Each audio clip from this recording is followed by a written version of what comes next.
Hello friends, welcome to my YouTube channel learn with Nancy. तो आज हम class 12 political science के chapter 1 राष्ट्र निर्माण की चुनौतियों को पढ़ेंगे। तो आइए शुरू करते हैं। सन 1947 के 14 से 15 अगस्त की मध्य रात्रि को हिंदुस्तान आज़ाद हुआ। स्वतंत्र भारत के प्रथम प्रधानमंत्री जवाहरलाल नेहरू ने इस राज्य संविधान सभा को एक विशेष सत्र को संबोधित किया। उनका ये प्रसिद्ध भाषण भाग्यवधू से चिर प्रतीक्षित भेंट या ट्रिस्ट विथ डेस्टिनी के नाम से जाना गया। तो यहीं पे आपका पहला क्वेश्चन बनता है कि जो जवाहरलाल नेहरू जी ने अपना भाषण दिया था मध्य रात्रि को 14 से 15 अगस्त के बीच, तो उसका नाम क्या है? तो इसका नाम है भाग्यवधू से चिर प्रतीक्षित भेंट या ट्रिस्ट विथ डेस्टिनी। आप इनमें से चाहे तो कोई भी एक याद रख सकते हैं, या तो इंग्लिश या तो हिंदी में, क्योंकि मोस्ट प्रोबेबली ये 1 मार्क्स क्वेश्चन में आया जाता है, हर बार मैंने देखा है। और वैसे भी जनरल नॉलेज के लिए यू शुड नो दिस। आगे पढ़ते हैं। हिंदुस्तान की जनता इस क्षण की प्रतीक्षा कर रही थी। अपने इतिहास की पाठ्यपुस्तक में पढ़ा होगा कि हमारी आज़ादी की लड़ाई के लिए काफ़ी आवाज़ें बुलंद हुई।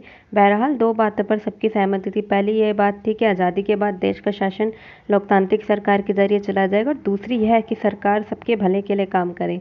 इन शासन वैसे गरीबों को और कमज़ोरों को खास ख्याल रखा जाएगा। देश अब आज़ाद हो चुका है और आज़ादी से जुड़ने का, इस सपने को साकार करने का वक्त आ गया। तो यहाँ पे हम जैसा कि जानते हैं कि आज़ादी के टाइम पे बहुत आवाज़ें उठी थी कि कैसे हमें आगे अपना देश चलाना चाहिए, क्या क्या प्रक्रिया रखनी चाहिए, कैसे करना चाहिए। ऐसे बहुत से विचार थे जो एक दूसरे में मतलब टकरा रहे थे। तो लेकिन ऐसी दो बातें जिन पे सब ने अग्री किया कि हाँ ऐसा होना सही है। पहला कि एक लोकतांत्रिक देश होना चाहिए, और सेकंड सबके भले के लिए काम हो, क्योंकि अब हमारा देश आज़ाद हो चुका था। तो अब चाहे गरीब हो, चाहे को किसी भी जाति धर्म लिंग का हो, सबके लिए बराबर काम हो, सबके भले के लिए काम हो, सबके विकास के लिए काम हो। और पहला तो आपको मैंने बताया कि लोकतांत्रिक शासन व्यवस्था हो। अब लोकतांत्रिक शासन व्यवस्था हो ताकि अब किसी की गुलामी ना करनी पड़े किसी को, या कुछ भी एक लोकतांत्रिक ढंग से संविधान द्वारा देश चलाया जाए, जहाँ पे सबको बराबरी मिले। यह काम, वैसे आगे बढ़ते हैं, यह काम आसान नहीं था। आज़ाद हिंदुस्तान का जन्म कठिन परिस्थितियों में हुआ था। हिंदुस्तान सन 1947 में जिन हालात के बीच आज़ाद हुआ, शायद उस वक्त तब कोई भी मुल्क वैसे हालात में आज़ादी नहीं हुआ था। आज़ादी मिली लेकिन देश के बंटवारे के साथ। सन 1947 का साल अभूतपूर्व हिंसा विस्थापन की त्रासदी का साल था। आज़ाद हिंदुस्तान की इन परिस्थितियों में अपने बहुविध लक्ष्यों को हासिल करने की यात्रा शुरू करनी पड़ी। आज़ादी के उन उथल पुथल भरे दिनों में हमारे नेता का ध्यान इस बात से नहीं भटका कि यह नया राष्ट्रीय चुनौती की चपेट में है। तब जैसा कि हम सब जानते हैं, जैसे हमें आज़ादी मिली, आज़ादी के साथ साथ हमारे देश का विभाजन भी हुआ। इसलिए कहा जाता है कि वो रात खुशी और दुख दोनों की थी। खुशी इस बात की कि हमारा देश आज़ाद हुआ, लेकिन दुख इस बात का था कि हमारा देश दो हिस्सों में बंट चुका था, जो कि आप सब जानते हैं, हिंदुस्तान पाकिस्तान। आगे बढ़ते हैं। तो अब जो प्रमुख 3 चुनौतियाँ थी, जो ये चैप्टर का मेन पार्ट है, जिसकी मतलब मेन बात है 3 चुनौतियाँ क्या थी, तो वो 3 चुनौतियाँ पढ़ेंगे। यही क्वेश्चन में आएगा, चाहे 3 नंबर या 5 नंबर, किसी भी के क्वेश्चन में क्वेश्चन आ सकता है। Let's read. मुख्य तौर पर भारत के सामने 3 तरह की चुनौतियाँ थी। पहली और तत्कालीन चुनौतियाँ एकता के सूत्र में बंधे एक ऐसे भारत को गढ़ने की थी जिसमें भारतीय समाज की सारी विविधताओं के लिए जगह हो। भारत अपने आकार और विविधता के किसी महादेश के बराबर था। यह अलग अलग बोलने वाले लोग थे, उनकी संस्कृति अलग थी और वह अलग अलग धर्मों के अनुयायी थे। उस वक्त आमतौर पर यही माना जा रहा था कि इतनी विविधताओं से भरा कोई देश ज़्यादा दिन तक एकजुट नहीं रह सकता। देश के विभाजन के साथ लोगों के मन में यह शंका एक तरह से सच भी साबित हुई थी। भारत के भविष्य को लेकर गंभीर सवाल उठ खड़े हुए थे। क्या भारत एक रह पाएगा? ऐसा करने के लिए भारत को सिर्फ राष्ट्रीय एकता की बात पर सबसे ज़्यादा जोर देगा और बाकी उद्देश्यों की तिंजली दे देगा।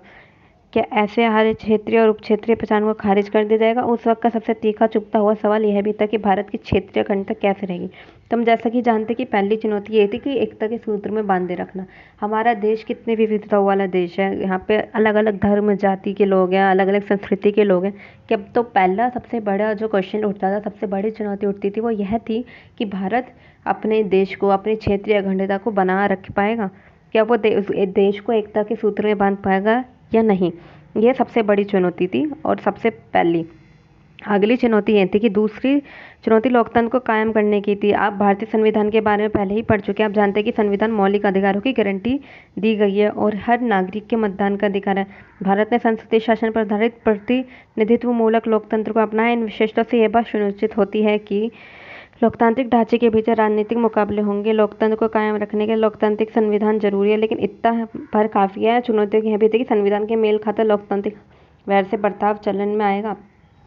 अब जैसा कि हम जानते हैं कि अब एक लोकतांत्रिक देश घोषित करा गया था हमारे भारत को कि अब से एक लोकतांत्रिक देश होगा। अब लोकतांत्रिक देश के लिए चाहिए होता है संविधान, कि एक संविधान द्वारा लोकतांत्रिक देश चलता है, संविधान के अकॉर्डिंग चलता है। अब जो हमारा संविधान है वो मौलिक अधिकारों की गारंटी देता है। तो और क्या कहते हैं, उसमें हमें चुनाव करवाने होते हैं, मतदान होता है लोग, क्योंकि मतदान होगा तभी लोकतांत्रिक व्यवहार से एक सरकार आ पाएगी जो जनता के लिए काम करेगी। तो यहाँ पे बड़े क्वेश्चन इसलिए थे क्योंकि इतना बड़ा देश था वो, अब उधर वहाँ पे चुनाव करवाना, लोकतंत्र को एग्जीक्यूट करवाना, काम करवाना कि लोकतंत्र का लोग पालन करेंगे नहीं करेंगे, मतदान की प्रक्रिया, बहुत सारी चुनौतियाँ थी कि कैसे अपने देश को एक संवैधानिक तरीके से चलाया जाए, एक लोकतांत्रिक तरीके से चलाया जाए। तीसरी चुनौती यह थी कि विकास के जिसमें समूचे समाज का भला होता है, ना कि कुछ एक तबकों का। ये मैं आपको ऐसे शॉर्ट में समझा देती हूँ, इतना कुछ पढ़ने का नहीं है। तीसरी चुनौती ये थी क्योंकि जैसा हम जानते हैं हमारा देश आज़ाद हुआ था, वहाँ पे गरीबी थी और क्या कहते हैं कि अंग्रेज़ों का शासन रहा था। तो अब हमारे देश में गरीबी हटाना, हर किसी के विकास के लिए काम करना बहुत ज़रूरी था। तो तीसरा तो मुख्य पॉइंट यही था कि क्या भारत अपने देश का विकास कर पाएगा, हर तबके के लिए विकास कर पाएगा। ऐसा ना हो कि फिर से किसी एक तबके का, किसी एक धर्म या जाति का ही भला हो पाए, तो उनका ही विकास हो पाए। क्या वो सबका विकास करवा पाएगा? सबसे बड़ी चुनौती यही थी कि सबके विकास के लिए, सबके आगे बढ़ने के लिए क्या भारत एक काम कर पाएगा, ऐसा शासन व्यवस्था बना पाएगा जिससे सबका विकास हो, जिस सबका विकास आर्थिक हो चाहे सामाजिक हो, हर तरह का विकास उनका हो पाएगा या नहीं हो पाएगा। तो ये 3 पॉइंट थे। पहला हमारा ये था, पहली चुनौती हमारी ये थी कि क्या भारत एकता के सूत्र में बंधा रह पाएगा, दूसरा लोकतांत्रिक तरीके से चला पाएगा या नहीं, और तीसरा यह है कि सबका विकास हो पाएगा, सर्वव्यापी विकास हो पाएगा या नहीं। आगे पढ़ते हैं विभाजन, विस्थापन और पुनर्वास। विभाजन से जैसा आप समझ गए, हिंदुस्तान पाकिस्तान का जो विभाजन हुआ था, विस्थापन का मतलब और पुनर्वास का मतलब आपको पता ही है कि एक जगह से दूसरी जगह जाना विस्थापन हो गया, पुनर्वास हो गया। आगे पढ़ते हैं। 14 से 15 अगस्त 1947 को एक नहीं बल्कि दो राष्ट्र भारत और पाकिस्तान अस्तित्व में आए। ऐसे विभाजन के कारण हुआ ब्रिटिश इंडिया को भारत और पाकिस्तान के रूप में बांट दिया गया। अपने इतिहास की पाठ्य पुस्तक में उसी राजनीतिक घटनाक्रमों के बारे में पढ़ा होगा जिसके फलस्वरूप दोनों देशों के भूभाग को रेखांकित करके सीमा रेखा खींच दी गई। मुस्लिम लीग ने द्विराष्ट्र सिद्धांत की बात की थी। इस सिद्धांत के अनुसार भारत किसी एक कौम का नहीं बल्कि हिंदू और मुसलमान नाम दो कौमों का देश था, और इसी कारण मुस्लिम लीग ने मुसलमानों के लिए एक अलग देश यानी पाकिस्तान की मांग की। कांग्रेस ने द्विराष्ट्र सिद्धांत तथा पाकिस्तान की मांग की विरोध की। बहरहाल सन 1940 के दशक में राजनीतिक मोर्चे पर कई बदलाव आए। कांग्रेस और मुस्लिम लीग के बीच राजनीतिक परिस्थिति, प्रथा और ब्रिटिश शासन की भूमिका जैसी कई बातों को जोड़ दिया जा रहा। नतीजन पाकिस्तान की मांग मान ली गई। तब जैसा कि जानते हैं हमारा देश आज़ाद होते ही विभाजित हो गया था, जैसे मैंने आपको पहले भी बताया। तो वहीं पे जो मुस्लिम लीग थी, मुस्लिम लीग ने एक मांग रखी कि भारत किसी एक धर्म का देश नहीं है। यहाँ पे हिंदुस्तान और हिंदू और मुसलमान दोनों धर्म के लोग हैं। तो हिंदुस्तान हो गया हिंदुओं के लिए और हमें मुसलमानों के लिए चाहिए एक मुस्लिम राष्ट्र पाकिस्तान। वो तो उसकी मांग करी गई और यह मांग उनकी मान ली गई, और फिर उसी रात एक और देश बन गया पाकिस्तान। विभाजन की प्रक्रिया पढ़ते हैं। फैसला हुआ कि अब तक जिस भूभाग को इंडिया का नाम दिया जाता था उसे भारत और पाकिस्तान नाम के दो देश के बीच बांट दिया गया। तो फैसले के अनुसार इंडिया के नाम से जाना जाता उसे भारत और पाकिस्तान नाम के दो देशों में बांट दिया था। यह विभाजन दर्दनाक तो था ही, इसमें फैसला करना और अमल में लाना और भी कठिन था। तय किया गया कि धार्मिक बहुसंख्या के विभाजन का आधार बनाया जाएगा। इसमें मायना यह था कि जिन इलाकों में मुसलमान बहुसंख्या के इलाके पाकिस्तान के भूभाग होंगे और शेष हिस्से भारत के कहलाएंगे। तो विभाजन जो हुआ, विभाजन इस आधार पर करा गया कि जहाँ पे मुस्लिम ज़्यादा है ना उसे पाकिस्तान, और जहाँ पे हिंदू ज़्यादा है उधर उसे कहा गया हिंदुस्तान। ऐसे बांटा जाएगा। यह बात थोड़ी आसान जान पड़ती थी, लेकिन असल में इसमें कई किस्म की दिक्कतें थी। पहली बात तो यह है कि ब्रिटिश इंडिया में कोई भी एक इलाका ऐसा नहीं था जहाँ मुस्लिम बहुसंख्यक हो। ऐसे दो इलाके थे जहाँ मुसलमान की आबादी ज़्यादा थी। एक इलाका पश्चिम था तो दूसरा पूर्व था। ऐसा कोई तरीका ना था कि दोनों इलाकों को जोड़कर एक जगह कर दिया जाए। ऐसे देखते फैसला लिया गया कि पाकिस्तान में दो इलाके शामिल होंगे, यानी पश्चिमी पाकिस्तान और पूर्वी पाकिस्तान, तथा इनके बीच एक भारतीय भूभाग का एक बड़ा विस्तार होगा। दूसरी बात यह है कि मुस्लिम बहुल बहुलहर इलाका पाकिस्तान में जाने को राजी नहीं था। ऐसा भी नहीं था।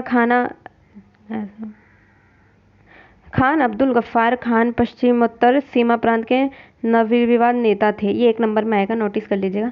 तो अब जैसा कि हम जानते हैं कि पाकिस्तान मुस्लिम बहुसंख्यक ज़्यादा कोई इलाके थे नहीं भारत में। एक पश्चिमी था, एक पूर्वी था। तो उन्हें पश्चिमी पाकिस्तान और पूर्वी पाकिस्तान के रूप में दे दिया गया, लेकिन वहाँ पे भारतीय भूभाग का एक बड़ा हिस्सा भी का विस्तार भी कर दिया गया था।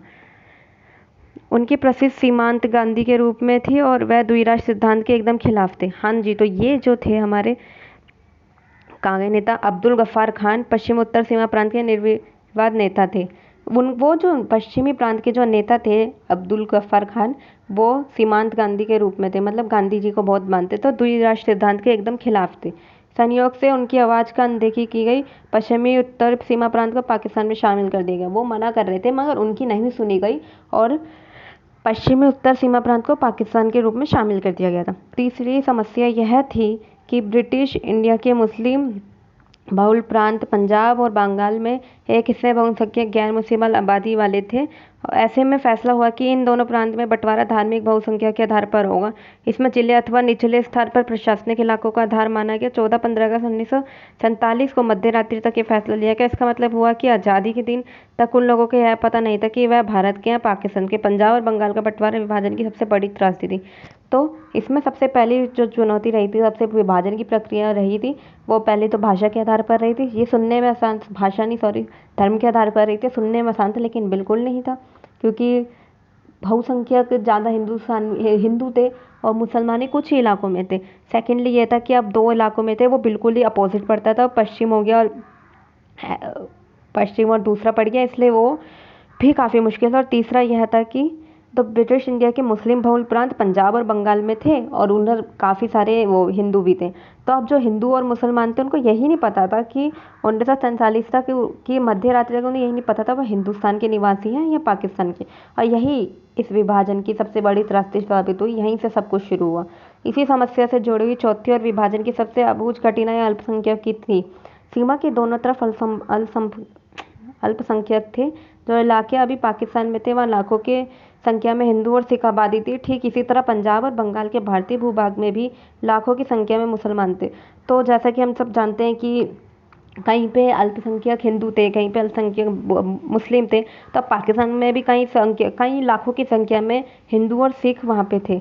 और ठीक इसी तरह पंजाब और बंगाल में भारतीय भूभाग में भी लाखों मुस्लिम थे। दिल्ली और उसके आसपास के इलाकों में भी मुसलमानों की एक बड़ी आबादी थी। यह सब लोग एक तरह से सासत में थे।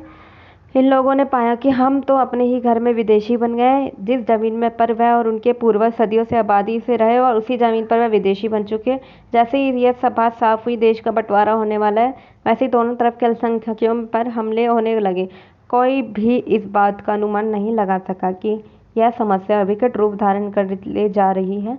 इस कठिनाइयों से उभरने के लिए किसी के पास कोई योजना नहीं थी। शुरू में लोगों को और नेता को यह मानकर चल रहे थे कि हिंसा की घटना अस्थायी और जल्दी ही इस पर काबू पा लिया जाएगा, लेकिन नहीं, बड़ी जल्दी हिंसा नियंत्रण से बाहर हो गई। दोनों तरफ अल्पसंख्यकों के एकमात्र रास्ता यही बच गया था कि वह अपने अपने घरों को छोड़कर, कई बार तो उन्हें ऐसे चंद घंटों में मोहल्लत के भीतर खाली अपने घर भीतर करना पड़ा। अब जैसा कि हम सब जानते हैं, मैंने अभी बताया कि कहीं पर पाकिस्तानी इलाकों में हिंदू और सिख अल्पसंख्यक थे और कहीं पे हिंदुस्तानी इलाकों में मुसलमान अल्पसंख्यक थे। अब वो बैठे बिठाए अपने घरों में, जहाँ पे उनके पूर्वज रहे, वह रहे, उनका जन्म हुआ, वह अपने ही घरों में बैठे बिठाए विदेशी बन चुके थे। और जैसे ये बंटवारे की बात सामने आई ना, तो जहाँ पे जो अल्पसंख्यक था वहाँ पे उनके ऊपर हमले होने लगे। अब यही देखकर उन्होंने क्या करा, अपना विस्थापन शुरू करा। उन्होंने जो मुसलमान थे उन्होंने पाकिस्तान आना शुरू करा, पाकिस्तान वालों ने हिंदुस्तान आना शुरू करा। अब इन्हीं सबको देखते हुए सबको लगा कि थोड़े टाइम का है, कि अब ये अभी ख़त्म हो जाएगा, समाप्त हो जाएगा, लेकिन ये एकदम विकट रूप ले लिया है। ये बढ़ता गया बढ़ता गया बढ़ता गया और उस समय की सबसे बड़ी त्रासदी बन गया। अब उनके पास यही था एकमात्र रास्ता कि वह पलायन कर ले। वो अपने जो अल्पसंख्यक जगह हैं वो वहाँ पे ही चले जाए। जैसे मुस्लिम है वो पाकिस्तान चले जाए, पाकिस्तान से हिंदू वापस आ जाए। और उनको बिल्कुल इतनी जल्दी जल्दी उन्हें खाली करने पड़ते थे अपने घर की, 1 घंटा 2 घंटा 4 घंटे ऐसे देते, क्योंकि अनगिनत लोग मर रहे थे, अनगिनत लोगों का नुकसान हो रहा था, उनको घर से उनका पलायन हो रहा था। अब तो इस सब से ये उस समय की सबसे बड़ी त्रासदी बन गई थी। अब विभाजन के परिणाम पढ़ते हैं।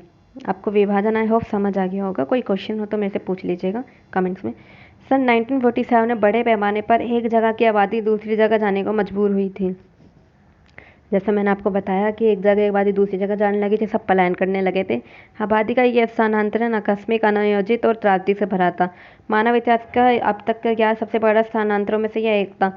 जैसा कि मैंने आपको बताया कि बहुत बड़ी त्रासदी थी उस समय की, ना ये प्लान थी, एकदम सडन थी, किसी को पता ही नहीं था। तो ये उस समय की सबसे बड़ी त्रासदी थी, सबसे बड़ा स्थानांतरों में से। स्थानांतर मतलब विस्थापन, एक तरह से एक जगह से दूसरी जगह जाना, उनमें से एक था। धर्म के नाम पर एक समुदाय के लोगों को दूसरे समुदाय के लोगों को बेरहमी से मारना था। जैसे मैंने बताया, धर्म के नाम पर ही मारा जा रहा था। जहाँ पे मुसलमान कम है उन्हें, जहाँ पे हिंदू कम है उन्हें, ये बहुत मारकाट चली थी। लाहौर, अमृतसर और कलकत्ता जैसे शहर सांप्रदायिक अखाड़ों में तब्दील हो गए।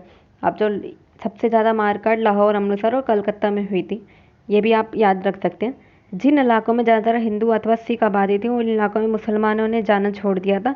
ठीक इसी तरह मुस्लिम बहुल आबादी में इलाकों में मुस्लिम और हिंदू और सिख भी नहीं गुजरते थे। ये मैंने आपको पहले ही बता दिया। जो अल्पसंख्यक था वो उधर जाता ही नहीं था। अगर मुसलमान अल्पसंख्यक है तो हिंदू और सिख इलाकों में जाते ही नहीं थे, और अगर हिंदू और सिख हैं तो मुसलमानी इलाकों में नहीं जाते थे। लोग अपने अपने घर छोड़ने के लिए मजबूर थे। वह सीमा के एक तरफ से दूसरी तरफ गए, और इस क्रम में लोगों ने बड़ी बड़ी विपत्ति का सामना पड़ा। दोनों ही तरफ अल्पसंख्यक अपने घरों से भाग खड़े हुए थे, और अक्सर अस्थायी तौर पर उन्हें शरणार्थी शिविर में पनाह लेनी पड़ी। कल तक जो लोग अपना वतन हुआ करता था, वहीं की पुलिस अथवा स्थानीय प्रशासन अब उन लोगों के साथ रुखवाई का बर्ताव करते थे। लोगों की सीमा के दूसरी तरफ जाना पड़ा, ऐसे उन्हें हर हाल में करना था। अक्सर लोगों ने पैदल चलकर यह दूरी तय की। सीमा के दोनों ओर हजार तादाद में औरतों का अगवा कर लिया गया। जब उन पर जबरन शादी कर ली गई, और अगवा करने का धर्म में भी अपनाना पड़ा। तो उस टाइम जैसा मैंने बताया, बहुत पलायन चल रहा था। लोग बिल्कुल अपने घरों से निकल रहे थे, भाग रहे थे, चाहे पैदल हो चाहे कैसे हो, वो बस जाना चाहते थे कि जहाँ पे वो सेफ हो जाए। अब वो उसी में क्या हुआ, कितनी औरतों के साथ गलत हुआ, ये आप सबको पता होगा। आप अब यहाँ 12 तक आ चुके हैं कि औरतों के साथ कितना गलत हुआ था। उनसे ज़बरदस्ती शादियाँ की गई थी, उनसे ज़बरदस्ती शादी की गई थी। उनको क्या कहते हैं, उनसे उनका धर्म परिवर्तन करवा दिया गया था। कई मामलों में तो यह भी था कि खुद परिवार के लोगों ने अपने कुल की इज्जत बचाने के नाम पर बहू बेटियों को मार दिया था। बहुत से बच्चे अपने माँ बाप से बिछड़ गए थे। लोगों की सीमा पार करने से पहले सफल रहे उन्हें क्या वह बेटी खाना हो गया। अब जैसे कि अगर उन्होंने पार कर भी ली ना सीमा, अब जैसे कि इतना कुछ झेलने के बाद भी जिन लोगों ने सीमा पार कर भी ली, मान लीजिए मैं हिंदू हूँ, मैं हिंदुस्तान आ भी गई हूँ, लेकिन उसके बाद भी ना उनका कोई ठिकाना नहीं था। उनका अपने देश में होके भी कोई ठिकाना नहीं था। वो शरणार्थी बन चुके थे। मतलब कि महीनों तक, वो कभी भी सालों तक किसी भी शरणार्थी शिविर में ज़िंदगी का काट, मतलब उनका कुछ पता ही नहीं था वो कितने टाइम तक शरणार्थी बन के रहेंगे, कितने टाइम तक वो ऐसे ही शिविरों में रहेंगे, कब तक ज़िंदगी काटेंगे, किसी को कुछ नहीं पता था। भारत और पाकिस्तान के लेख में कवि तथा फिल्म निर्माताओं ने अपने उपन्यास, लघु कथा, कविता और फिल्म में इन सब मारकाट का नृशंसता का जिक्र किया। विस्थापन और हिंसा में पैदा दुखों का भी व्यक्ति थी। विभाजन की विपत्ति का जिक्र करते हुए रचनाकारों ने अक्सर वही जुमला इस्तेमाल किया जिससे विपत्ति को झेलने वाले बंटवारों का जिक्र करते हुए कहते थे। इन सब के लिए बंटवारे का मतलब दिल के दो टुकड़े हो जाना। विभाजन में सिर्फ संपदा, देनदारी और परिसंपत्तियों का ही बंटवारा नहीं हुआ। इस विभाजन में दो समुदाय जो अब तक पड़ोसियों की भांति रहते आ रहे थे, हिंसक अलगाव का शिकार हो गए। तो जैसा कि मैंने बताया कि पहले कितना काम मिले, कितना आराम से रहते थे, सब एक साथ पड़ोसियों की तरह रहते थे। अब वो एक दूसरे के बिल्कुल दुश्मन हो चुके थे, बिल्कुल मार काटने को उतारू थे एक दूसरे को। वित्तीय संपदा के साथ साथ टेबल, कुर्सी, टाइप राइटर और पुलिस के मध्य यंत्रों तक का बंटवारा हुआ। मतलब कि जब बंटवारा हुआ था ना, हर चीज़ बटी थी। आपको अगर मैं बता दूँ, एक है स्टोरी, जैसे मैंने एक पढ़ा था, तो जो लाइब्रेरी भी थी ना, एक साइड इंडियन हो चुकी थी, एक साइड पाकिस्तानी। जो जब पार्टीशन के टाइम पर जब बुक्स वगैरह थी ना, वो भी क्या हुआ था कि ऐसा हो चुका था कि एक साइड हिंदुस्तान की बुक्स है, एक साइड पाकिस्तान की बुक है, सब कुछ अलग अलग, एक एक कुर्सी, एक एक तिनका तक अलग अलग हो चुका था। हर चीज़ का बंटवारा हुआ था। सरकारी चीज़ों में भी, सरकारी और रेलवे कर्मचारियों का भी बंटवारा हुआ था, जैसा मैंने बताया। अब तक साथ साथ रहते आए दो समुदाय, एक हिंसक और भयावह विभाजन था। अनुमान किया जाता है कि विभाजन के कारण 80 लाख लोग अपने अपने घर छोड़कर सीमा पार जाना पड़ा। ये एक नंबर में याद रख सकते हैं, या वैसे भी जनरल नॉलेज के लिए भी रख सकते हैं कि 80 लाख लोग ऑलमोस्ट बेघर हुए, अपनी सीमा से बाहर गए, चेंज करे अपने घर। विभाजन की हिंसा में तकरीबन 5 से 10 लाख लोगों ने अपनी जान गंवा दी। सोचिए कितने लोग उस टाइम मरे थे, 5 से 10 लाख लोग। आपने देखी होगी, काफ़ी मूवीज़ में भी होता है, जैसे गदर मूवी में दिखाया बिल्कुल वैसे हुआ है। मार काट हुई थी, अंधे लोग मारे गए थे, कोई संख्या नहीं है, कितने कितने अंधे लोग मरे थे, औरतें, बच्चे, बूढ़े, कोई भी नहीं बचा था। प्रशासनिक मुश्किल और वित्तीय कठिनाइयों के अतिरिक्त विभाजन के साथ साथ कुछ और ज़्यादा गहरे मुद्दे जुड़े हुए थे। भारत के नेता द्विराष्ट्र सिद्धांत में यकीन नहीं करते थे। बहरहाल विभाजन तो 2 धर्म के आधार पर ही हुआ था। क्या इस वजह से भारत अपने एक हिंदू राष्ट्र बन पाया?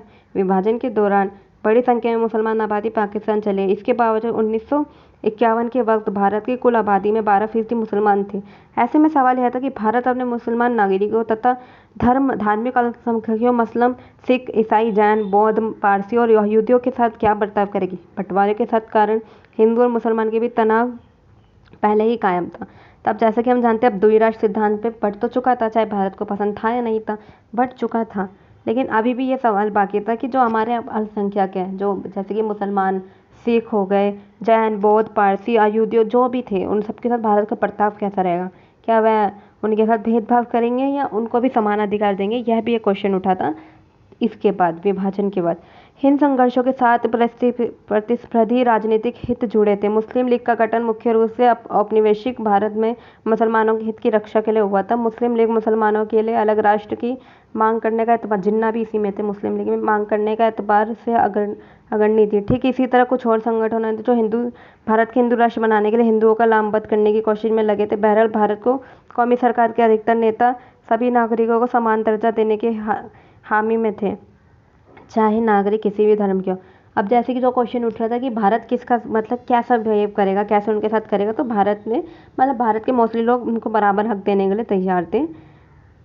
और ऐसा कुछ नहीं था कि वो दूसरे धर्म के हैं तो उनके साथ भेदभाव किया जाए या कुछ भी करा जाए, ऐसा कि उनको ऐसा फील हो कि हाँ वो अल्पसंख्यक है या कुछ है।